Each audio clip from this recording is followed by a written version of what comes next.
আসসালামু আলাইকুম। সবার আগে বাছাই করা 10টি আন্তর্জাতিক খবর জানিয়ে দেব। প্রথমেই থাকছে শিরোনাম।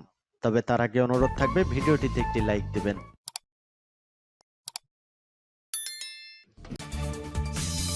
সংবাদের শুরুতেই জানিয়ে দিব সংবাদ শিরোনাম। ইউক্রেন যুদ্ধ বন্ধে সমঝোতায় পৌঁছাতে পারেনি রাশিয়া যুক্তরাষ্ট্র। এরপর জানিয়ে দিব উত্তর কোরিয়ার কাছে ক্ষমা চাইতে পারে দক্ষিণ কোরিয়া। তারপর জানিয়ে দিব সৌদিতে শান্তি আলোচনায় আফগানিস্তান ও পাকিস্তান। আরও জানিয়ে দিব রাফা ক্রসিং খুলে দিবে ইসরায়েল, মিশর অস্বীকার। এবং সর্বশেষ শিরোনাম, রাতের আধারে উধাও জার্মান সেনাবাহিনীর বিপুল গোলাবারুদ। ইউক্রেন যুদ্ধ বন্ধে সমঝোতায় পৌঁছাতে পারেনি রাশিয়া যুক্তরাষ্ট্র।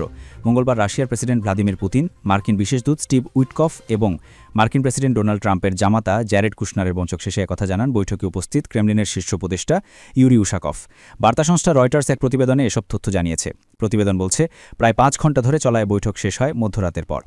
আলোচনাকে কার্যকর ও গঠনমূলক উল্লেখ করে উশাকভ বলেন, এখনও কোনো সমাধান হয়নি, তবে কিছু মার্কিন প্রস্তাব নিয়ে বৈঠকে আলোচনা করা হয়েছে। ওয়াশিংটন ও মস্কো উভয় পক্ষের সামনে এখনও অনেক কাজ বাকি আছে বলেও জানান উশাকভ। এদিকে বৈঠকের আগে মস্কোর এক বিনিয়োগ ফোরামে পুতিন বলেন, ইউরোপের দেশগুলো ইউক্রেন যুদ্ধ থামানোর যে কোনো শান্তি প্রচেষ্টা থেকে নিজেদের সরিয়ে নিয়েছে, এমনকি যুক্তরাষ্ট্রকেও বাধা দিচ্ছে। ইউরোপ যদি যুদ্ধ চায় তবে তাদের সঙ্গে যুদ্ধ করতে রাশিয়া প্রস্তুত বলে সতর্ক করেছেন রুশ প্রেসিডেন্ট। এ খসড়া চুক্তিতে বলা আছে, শান্তি চুক্তি হলে ইউক্রেন তাদের পুরো দোনবাস রাশিয়ার কাছে তুলে দেবে, যার মধ্যে আছে নোনেস্তোক ও লুহান্স্ক।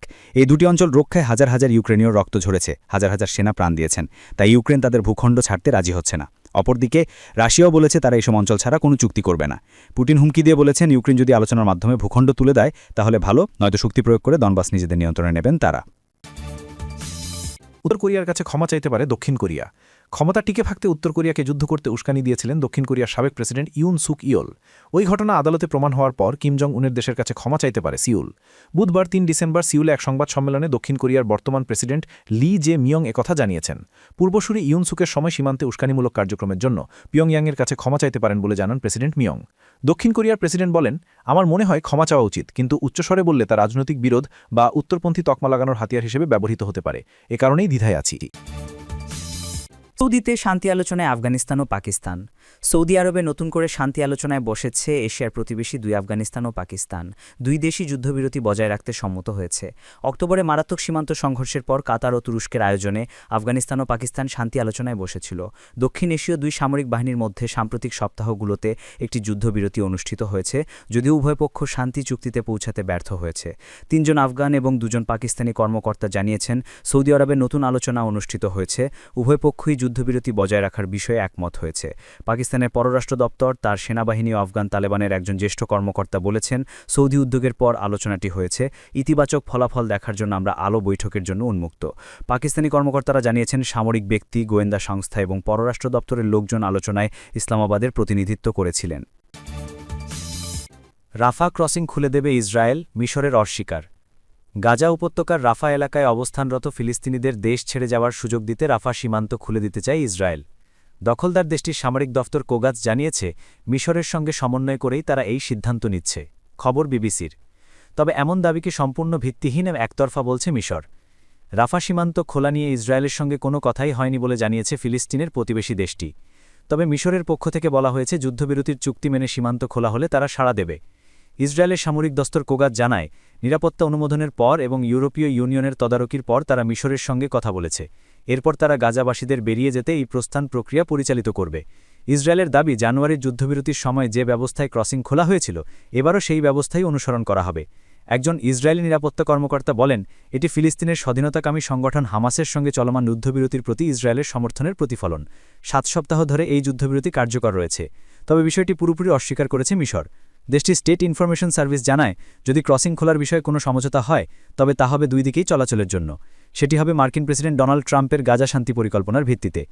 ট্রাম্পের 20 দফা পরিকল্পনায় বলা হয়েছে, রাফা ক্রসিং উভয়মুখী খোলা হলেও তা জানুয়ারির যুদ্ধবিরতির মতো একই প্রক্রিয়া অনুসরণ করবে। তবে 2024 সালের মে মাস থেকে রাফা ক্রসিং প্রায় সম্পূর্ণভাবে বন্ধ রয়েছে। ওই সময় গাজার এই অংশ দখল নেয় ইসরায়েল। এর আগে এটি ছিল গাজাবাসীদের জন্য মূল বহির্গমন পথ এবং মানবিক সহায়তা প্রবেশের অন্যতম প্রধান রুট। তবে তা এখন ইসরায়েল কঠোরভাবে নিয়ন্ত্রণ করে। বিশ্ব স্বাস্থ্য সংস্থা জানিয়েছে, 16,500 গুরুতর অসুস্থ বা আহত ফিলিস্তিনি জরুরি চিকিৎসার জন্য গাজা ছাড়ার অপেক্ষায় আছেন। যুদ্ধবিরতি শুরু হওয়ার পর এই পর্যন্ত মাত্র 235 জন রোগী দেশটি ছাড়তে পেরেছে। ইসরায়েলের পত্রিকা হারেজ জানিয়েছে, রাফা ক্রসিং পুনরায় খুললে সেটি পরিচালনায় ফিলিস্তিনি কর্তৃপক্ষ এর সদস্যরা ইউরোপীয় ইউনিয়নের বর্ডার অ্যাসিস্ট্যান্স মিশনের সঙ্গে কাজ করবেন। আগের যুদ্ধবিরতির সময়ও তারা একইভাবে কাজ করেছিল। তবে ইসরায়েলের আপত্তির কারণে তারা কোনো অফিসিয়াল পরিচয় চিহ্ন ব্যবহার করেননি। তবে ইসরায়েলের প্রধানমন্ত্রী বেঞ্জামিন নেতানিয়াহু আগে থেকেই ঘোষণা দিয়ে রেখেছেন, গাজার ভবিষ্যৎ প্রশাসনে এর কোনো ভূমিকা থাকবে না। রাতের আধারে উধাও জার্মান সেনাবাহিনীর বিপুল গোলাবারুদ। সেনাবাহিনীর গাফিলতি রীতিমতো ঘুম কেড়ে নিয়েছে জার্মান সরকারের। যে সেনাবাহিনী দেশের নিরাপত্তা রক্ষা করে তারাই কেনে নিজেদের গুরুত্বপূর্ণ সামরিক সরঞ্জাম নিরাপদ রাখতে পারল না। এমনই এক বিব্রতকর অবস্থার মুখোমুখি এখন জার্মানির সেনাবাহিনী। রাতের অন্ধকারে লরির ভেতর থেকে উধাও হয়ে গেল জার্মান সেনার হাজার হাজার রাউন্ড গোলাবারুদ। গেল 25 নভেম্বর রাতে বার্গ শহরের পূর্বাঞ্চলে এই ঘটনা ঘটে, তা দেশটির নিরাপত্তা নিয়ে ভয়ঙ্কর প্রশ্ন তুলেছে। জার্মানির প্রতিরক্ষা মন্ত্রণালয় জানিয়েছে, সামরিক বাহিনীর সাথে চুক্তিবদ্ধ একটি বেসামরিক পরিবহন সংস্থার চালক তার ট্রাকটি সারারাত ধরে একটি অরক্ষিত পার্কিং লটে ফেলে রেখে একটি হোটেলে ঘুমাতে গিয়েছিলেন। পরের দিন যখন চালানটি কাছাকাছি ক্লজউইচ ব্যারাকে পৌঁছায় তখন দেখা যায় গলাবারুদ উধাও। যদিও প্রতিরক্ষা মন্ত্রণালয় ঠিক কত পরিমাণ গলাবারুদ চুরি হয়েছে তা নির্দিষ্ট করে বলেনি, তবে বিভিন্ন সংবাদ মাধ্যমের প্রতিবেদনে বলা হয়েছে চুরির পরিমাণ প্রায় 20,000 রাউন্ড। বিবিসির প্রতিবেদন অনুযায়ী এই চালানে ছিল পিস্তলের 10,000 রাউন্ড তাজা গুলি, অ্যাসল্ট রাইফেলের 9,900 রাউন্ড ব্ল্যাঙ্ক বুলেট, পাশাপাশি ছিল বেশ কিছু স্মোক গ্রেনেড। দেশটির প্রতিরক্ষা এই চুরিকে অত্যন্ত গুরুত্ব সহকারে দেখছে, কেননা এই ধরনের গলাবারুদ ভুল হাতে পড়লে বড় ধরনের ঝুঁকি সৃষ্টি হতে পারে। জার্মান সেনাবাহিনী এবং পুলিশের যৌথ তদন্ত শুরু হয়েছে। তদন্তের মূল ফোকাস হল চালক কেন একটি নিরাপদ স্থান খুঁজে পেতে ব্যর্থ হলেন। সামরিক বাহিনীর পক্ষ থেকে চালকদের এমন পরিস্থিতিতে সাহায্যের জন্য একটি বিশেষ হটলাইন আছে, কিন্তু চালক সেই সাহায্য কেন নেয়নি তা খতিয়ে দেখা হচ্ছে। তবে এই চুরি কিন্তু প্রথম নয়। স্যাক্সোনিয়ান হাল্ট অঞ্চলে গত কয়েক মাস ধরে একই ধরনের ঘটনার পুনরাবৃত্তি ঘটছে। আগস্টে বার্নবার্গে স্থানীয় পুলিশ 90 রাউন্ড গুলি হারানোর খবর দেয়। এর কয়েক সপ্তাহ আগে আইস-11-এর কর্মকর্তারা 180 রাউন্ড গুলি হারানোর কথা জানান। যদিও কর্তৃপক্ষ সাম্প্রতিক চুরির সঙ্গে আগের ঘটনাগুলোর তাৎক্ষণিক যোগসূত্র খুঁজে পাননি।